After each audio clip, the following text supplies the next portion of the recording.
talk of town. We are here at Beyond Boundaries, having conversations with leaders, subject matter experts, and in this episode, we're going to target and discuss a lot of aspects which are going to be useful for entrepreneurs. With me today, I have three domain experts. I have with me Mr. Muralikrishnan, who is a startup advisor with over 3 decades of experience across different domains. I also have with me Mr. Charan, who is a corporate brand consultant, uh, providing a lot of consulting with respect to brand positioning to a lot of uh, companies. Last but not the least, I also have with me Mr. Sarvotham, who is a company secretary and a corporate law consultant.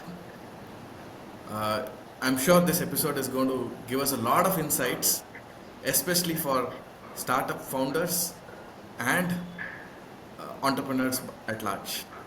I would love to start with Sarvotham first because uh, before we get into any sort of discussion, the first point comes the incorporation and related compliances. Like most of us, we don't like it, to be frank.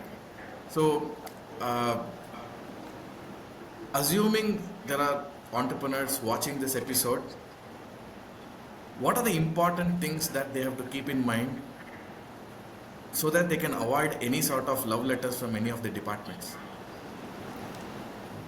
Okay. Hello all. Hello my co-panelist, Mr. Muralikrishnan and Mr. Charan. Right. Lovely being here. Yeah, coming to the question, see, there are a few things which we will have to keep in mind before we get into the aspect of love letter. Before that, an entrepreneur has to be very clear on what is the kind of setup that he's looking at. One, whether if it is a service industry or a manufacturing industry, or if he is intending to seek investments in a future point in time or not, or if it is going to be a purely family entity, or is it something that where he is doing this as a springboard measure where he had some experience, he wants to take a break from his routine employment, Right. get into business, make some money, get an exit, and then move on with his life. So there are various aspects that we'll have to look at it.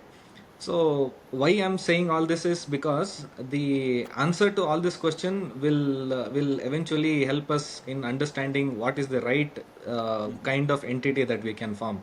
Could be a partnership, which is very easy to close. Just the deed, the dissolution deed that we'll have to execute and distribute the assets done. Then LLPs, you will have to go through NCLT route for closure. Then private limited, that's again through the court approval. So there are a lot of difficulties in getting out of the business. Right. And if you want to seek investments at a future point in time, I would say private limited are the best form of entities. LLPs may not be found as the appropriate ones. So there we'll have to look into those aspects before we make the right decision. Okay. Then Do you mean once to say that the decision predominantly revolves around what is the nature of the business plus a combination of the future plans that is going to result in what is going to be the nature of the entity? Absolutely, absolutely. Let's say if you want to form a company with foreign parent company, hands down it is private limited. You can't form an LLP here. You can't form a partnership here. It's hands down private limited. So the nature of the industry, the background of the promoters, all that matters when we are choosing the kind of entity that we are trying to form here. Right. So let's say once we have the entity formed, the easiest one to form is the partnership firm. But the most common one is the private limited. We have more than 25 lakh companies, if I'm not wrong, as of now.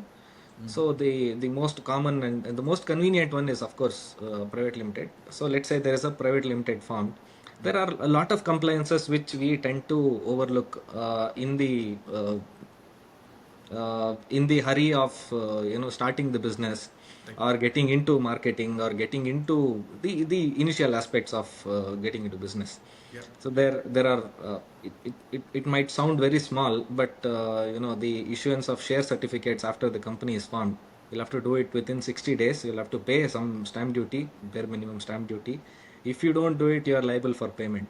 Right. So these provisions are generally overlooked, and there are state labor laws which are professional tax.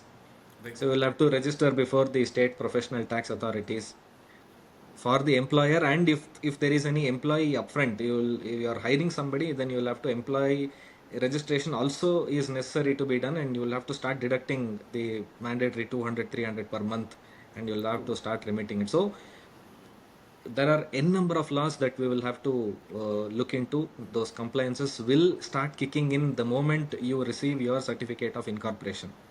Okay. While the before mo- we actually yeah, get into the different laws which are applicable to a private limited company, I'll quickly move on to Charan, sure.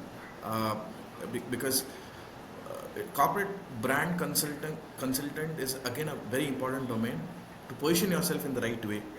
So Charan, if you could throw some light on when is it a brand consultant comes into the picture? At what point in time a company should hire a corporate brand consultant? See, as much as what Sarvotham mentioned about the importance of uh, getting the right structure of the company to be formed at the earliest possible, uh, we need to be very clear on whom we are going to cater to as an organization for a business that we are running. Okay, so Correct. in a lot of ways, people who are starting a new business are familiar with that, but the problem is what you have on your mind with respect to whom you are wanting to serve, is it actually getting translated into your website, your logo, your language, your conversations? That's a point to ponder. Okay, so Okay. the earliest you bring in somebody to help you on this front, you don't have to bring somebody from outside always. Some people will have that quality within themselves. Right. You need to look at Yeah. it from that angle right from the start to answer to your points directly. But then if you feel Okay. that you need to have an outside perspective to get that narrative correctly when you start, then you need to engage somebody as early as possible, and that's a good place to start.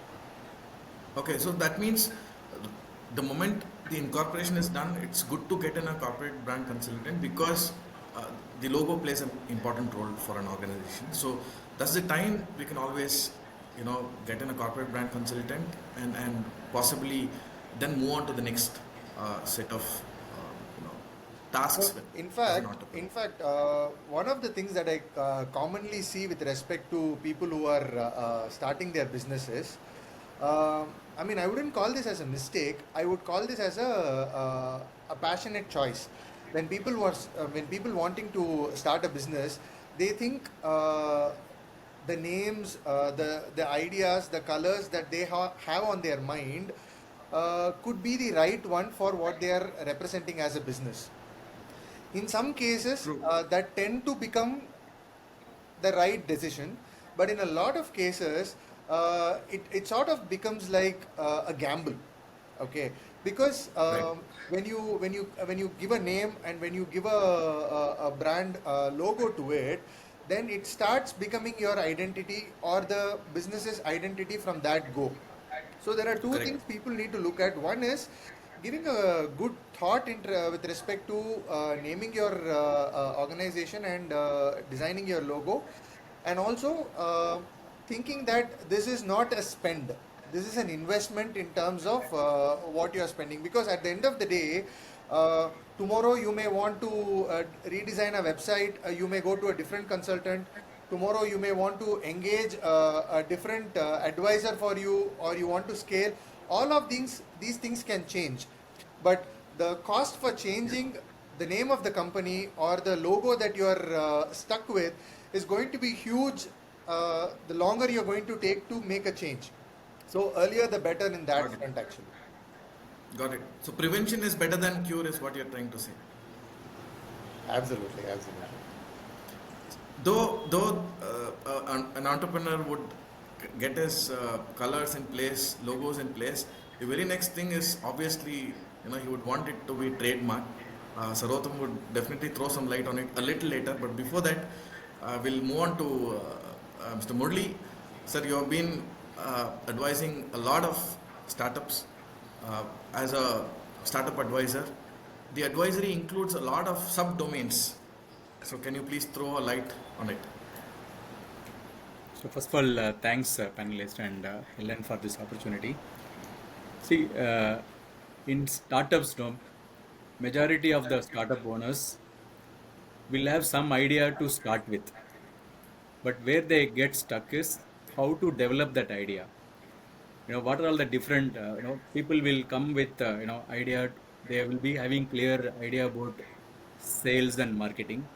Right. They'll be having idea about structuring and other things, but they may miss out about how to arrange finance. How Right. do their operations and their systems and procedures to set up? Right. Okay, how the technology is going to support.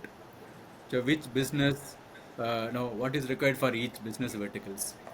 So these are all the minor aspects when it comes to business operations. So we from I advise entrepreneurs first understand them what is their strengths, and then see where they need advice, where they need support. Correct, sir. Because And most support. of the entrepreneurs, we possess technical expertise, but we may not Yeah, necessarily know how to run a show. exactly. So entrepreneurship is it's not that you need to know everything, but what you need to know is how do we get things done with other domain experts. Right. How do you collaborate with other people? How do you take inputs from specialists in their domain? How do you give that to your employees? True. The other thing which generally people miss out is on the clarity of each domain. Correct. So wherever we see, whenever we interact with the startup owners or entrepreneurs, I will try to understand what kind of clarity they have. Wherever they need support, I will clarify, I will ask some more questions, spend some quality time, and then adequately support them on whatever they need. Okay. This would include typically understanding their product oblique services. It will Exactly. also include their marketing plan, sales strategy, the corporate finance, Yeah. and of course, looking into Their overall, positioning also, internal correct. controls. Internal control. In terms of sales and marketing, which this product is for whom. Yeah. Typically a product market fit. Okay, how do they tweak their they align with brand strategies, how do they align with their people strategies, how do they align with generating funds, how do they work with working capital. All these things are in line with what exactly they want to do in the market. Understood. So Assuming that basically, with if you your have to if you have to summarize in one liner, in the first few discussion, I would like to understand and provide as much clarity as possible in each of the verticals in the business. got it, got it. Now, assuming with your expertise, the entrepreneur has received funds, either debt or equity. So, Sarvotham, coming to you, what are the important compliances? Uh, because there are a lot of laws in place. Like you Correct. said, it could be laws pertaining to the state or the center. What are the major laws we'll have to keep in mind? Because broadly, what comes to our mind is corporate law, income tax, and nothing beyond. But actually, the lot of laws we are abiding by. So, if you can throw some light on it, please. Sure. Like you rightly said, the laws are divided among the center and the state's purview.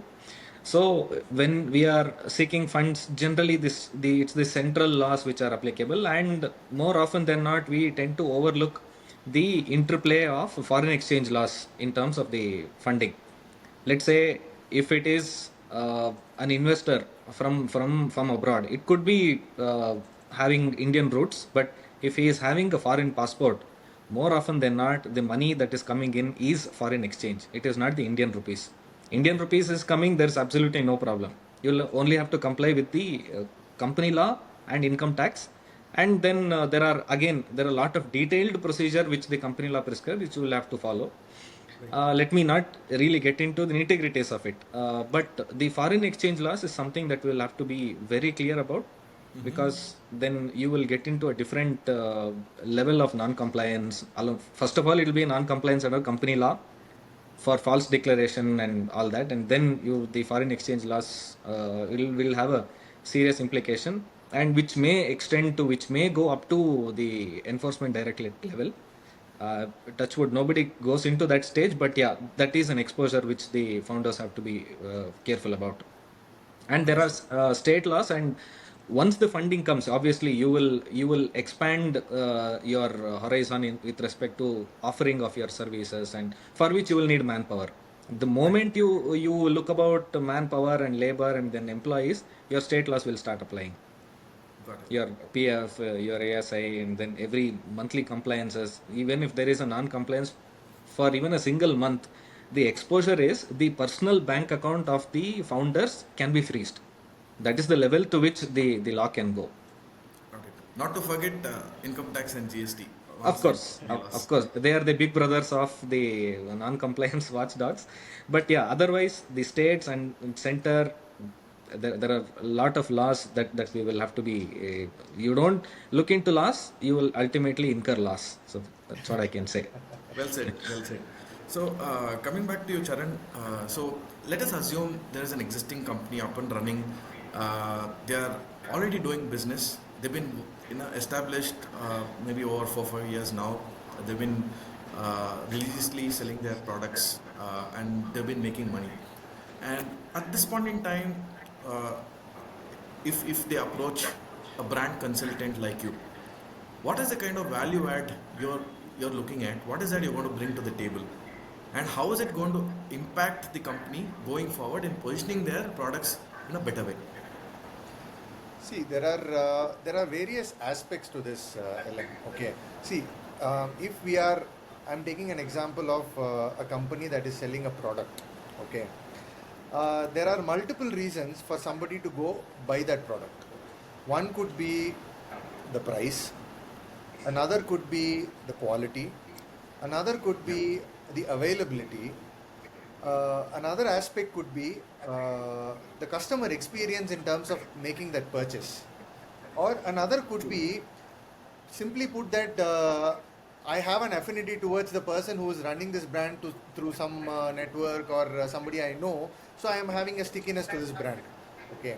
So Right. now, when we are into a particular level of operations with respect to our revenues, what we need to understand is in what aspect our product is being sold and what is the perception of our brand in the market with respect to the people who have made a purchase and who are probably wanting to purchase, or in the worst case who are not wanting to purchase.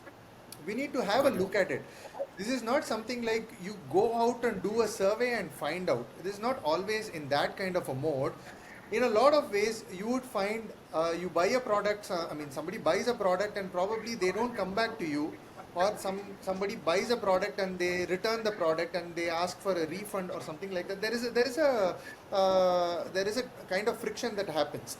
So these Correct. kind of things are points which we need to look a little deeper and understand why this happened and for what reason this happened. And we need to see how we can go about fixing this from a holistic manner. So, and that way, branding comes into the picture. See, there could be a lot of situations. For example, let me give you an example of a fruit juice. Okay, you may buy A, B, C, D brands of fruit juice. Okay, but then if you ask them what fruit juice that you like the most, probably the person might refer to only one brand. That is Correct. because there is a brand recall to that particular brand, and even though they might be not consuming that same brand today, they will still call that as the same thing. Okay, Maybe a classic example could be Xerox, right? It's actually exactly. photocopy. Exactly. So a lot of people don't even know that Xerox is not a common word. It's a brand that manufactures copier machines, and the right word is photocopy. Okay. But then the name has ingrained to that process so much. It has brought good things and bad things to the brand that is actually named as Xerox. So you need to what you call navigate through these things. But then a lot of companies look at making their brand a verb for them. So people, once upon a time, people used to say, "I want to dunzo to you." People won't say, "I want to send it to you." Dunzo became a verb more than a brand. So that is the extent that brand grows to in terms of associating, because you're so associated with that brand for that activity or for that process or for that purchase, the product or that service or that category becomes synonymous with the brand name itself. So these are a lot of things that are there. So depending on the brand, how they want to go about growing in the future, or what are the kind of problems that they have observed that they want to solve, we need to look at how do we go about strategizing it further. Got it. Got it. Great. I think that's a wonderful insight. Brand positioning is very, very important, irrespective of whether you're into product or service, right? That's very, very important. A lot of us have a misconception that we need to hire a brand consultant only when we are dealing with products. So I think that's another important aspect which we wanted to kind of tell our viewers today. Murali sir, coming back to you, typically, when we have a lot of startups today, but they are not ready to fall back on an advisor. What are the major pain points you have in telling them that having a startup advisor makes your life easy, and possibly you end up having better finances, and also having your profit and loss balance sheet looking good at the end of the year. So how is that you try and convince, because a lot of them feel that they can do it on their own.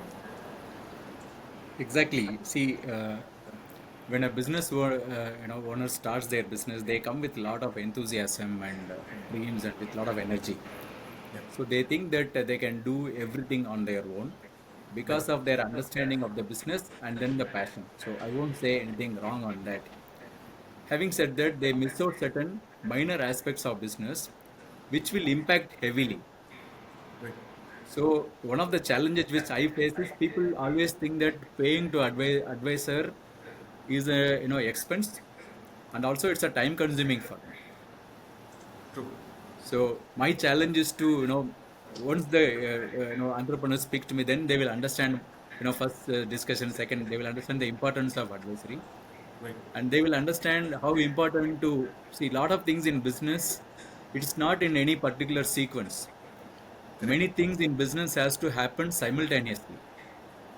Correct. And doing business is like as an business owner or the chief of the organization, it's like conducting an orchestra. You will not play a string instrument, you will not play rhythm instrument, but simultaneously every department has to work, and the conductor will know when that particular department to stop also. Well said, sir. He will have the complete control, and this is an art. It will come over after some experience only.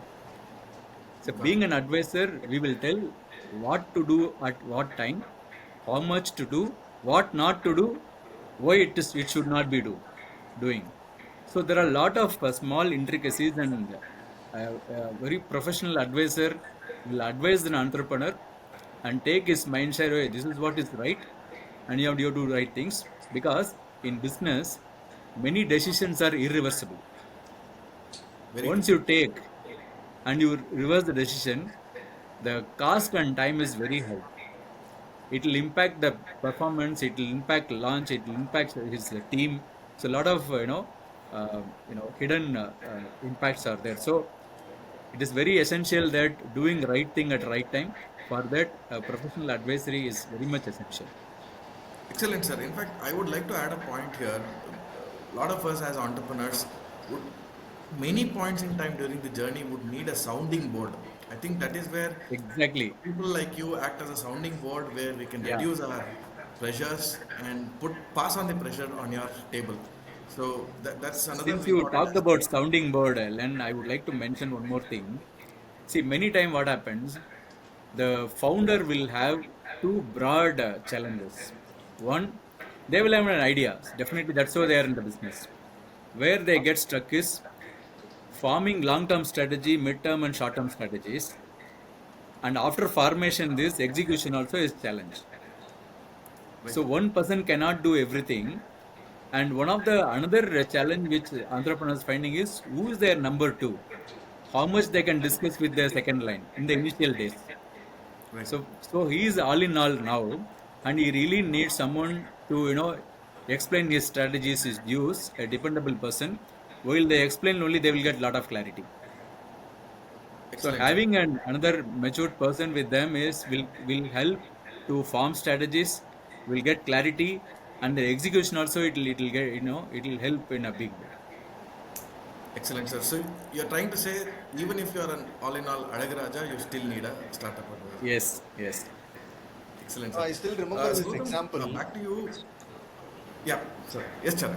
I mean, with respect to what Murli sir mentioned, okay, I recently came across this again. I've seen this before. See, when Google started, okay, it was just two people from college, uh, Sergey Brin and Larry Page. So they started and they started off with whatever they were building, okay. But then, if you look at it, none of these two became their CEO. It was somebody That's right. called Eric Schmidt they brought from Eric outside Schmidt. to become the CEO of the organization that they wanted to grow in a large scale. I mean, as on date, Google has had three CEOs, starting with Eric and now to Sundar Pichai. But then the important aspect that we need to figure out is the reason I took Google's case is what Google was solving at that point of time was groundbreaking. Okay, so they were trying to provide a solution which really redefined the entire search space in terms of the internet. In spite of that, despite them having that kind of a technical acumen to execute that, and what you call the investors were lining up to invest in them and betting on them, there was a clear decision that was made to bring somebody who's experienced in the organizational space and operating space on building the organization for the longer run. That is very important. And I mean, of course, in Google's Yeah. case, they hired person full time, but in a lot of cases, you don't have to hire somebody to advise you to operationalize full time, but you can bring on board consultants like Murli sir, who can actually help set up certain things which you can take it from 0 to 1 in probably 6 months time with their support, rather where you will take a year or year and a half with a lot of ups and downs by your own. So the choice is yours. True. Yeah. Basically, we'll reduce the trial and errors. Should we have a external consultant?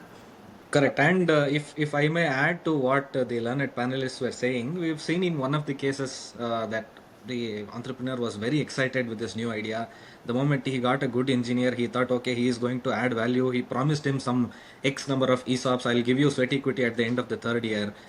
Of course, he had written some letter, some mail, everything has gone. It is on record. But turns out that that employee is not eligible. So there are certain legal procedures. Not selling, I'm not saying it is wrong to promise ESOP or sweat equity. It is possible, but there is a certain set procedure which needs to be followed. So, but then the exit happened. It was quite bad, and because he was heading the department, the entire department went down for some time. Of course, they came back, but the point is, in the excitement, like Murli sir said, it is the medium and long term strategy to retain a particular employee. In order to do that, you will have to have a proper amount of carrot that can be shown. You cannot show it upfront. So one is, of course, it's a business strategy, and the other one is whether if it is in line with the prescribed procedures. Absolutely. Correct. Correct. I mean, coming back to the challenges, what we spoke from a startup advisor point of view, I have a very similar question to you, Sarvotham. So, what is the typical challenge that you face when you reach out to a prospect as a corporate legal advisor? Yeah, one is the confirmation bias, which they already hold. They think their idea is unique. They are very different from the existing products or services. And to add, they think their trademark or their brand or their logos is always unique. The moment we say it is not available and there is somebody who is already registered, they say, how is it possible? Boss, there are 100 crore working, age people in this country. So anybody could have registered this mark anywhere in the country. It is not possible that you alone are different from 100 crore people. So one is you'll have to get out of the mindset of knowing everything. It's about it's the question of unlearning about the business, about the legal structure, or generally about everything that you know apart from your product or service that you can't unlearn. So If you have to be expert, you will have to have a long term vision of where this product is going to go after 10 years, because there are political challenges, the government might change, there is legal challenge, the law might change, and then there are change in business environment due to impact of other country. COVID is a great example. Now Trump tariff is a great example to understand whether you're going to survive this scare or not. So there are a lot of external factors and there are a lot of internal factors as well. Internal factors will mainly depend on your workforce and what is the kind of organizational setup that you have, the reporting structures, and then the sustainable model of running the business. How closer are you to your roots in terms of your social impact, in terms of course, for a small company, the law might not mandate it, but it is necessary to keep this in mind on how you are going to impact the environment, and how the intention of the founders will percolate down to the next 2, 3, 4 generations.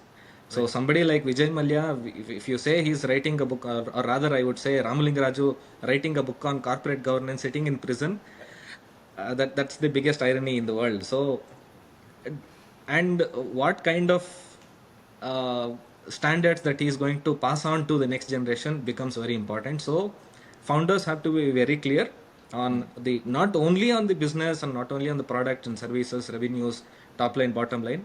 It's also the other internal and external factors that are going to impact the business on its survival. I mean, I agree with you. So I just have a thought, because when you're looking at a long-term proposition, because we are here, we are doing business from a long-term point of view.